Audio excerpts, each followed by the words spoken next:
So MoWo is the clothing, and then I met Angie through Esther Kang. Yeah. Esther is the one who introduced me, and she had some studio space in the old mill. So it was sort of like, it was like one thing to the next. It was kind of like how do I get my stuff into clothing stores downtown? And she was like, oh, you should go talk to Angie. And then Angie supports several other artists in this community, with Utility being one, who's also, she used to DJ at the Grove, DJ Ali's son. So that's how that happened. And then this popped up because I know Elise Franklin from doing theater at CTC, so blah, blah, blah. Yes. So, I mean, we're all very artistically incestuous in this town.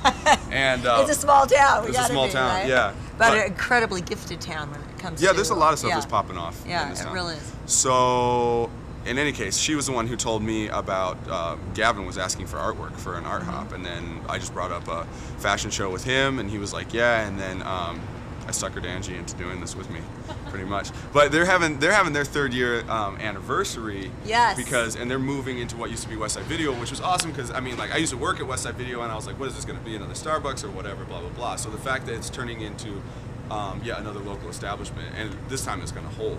Yes. Like, West Side Video was a media that is just deteriorating thanks to bathtub MP3s and MP4s and blah, blah, blah. So, or DVDs, I should say. So anyway, so that's how this all came together. And then just her style of clothing is the same kind of stuff that I grab when I go to thrift stores. So she lent me clothes, and then I found clothes, and then, you know, just those great funky vintage jackets, like anything that you would find in your parents' or your grandparents' attic is really like what I like to grab. I mean, it's often all stuff that fits me. The only downside is I had to start thinking more for like women and not like Carhartt jackets. Big Carhartt jackets are awesome, but they're great. But you have to start thinking about you know, what are women gonna wear? Right, I don't know that, you know, that's the most attractive look. Right. Have the big it's a good city look. Like if you're walking through a rough neighborhood to have a loud, you know. But like other than that, well, Carhartts, you know, when we paired them with the girls in bikinis, all of a sudden the Carhartts were.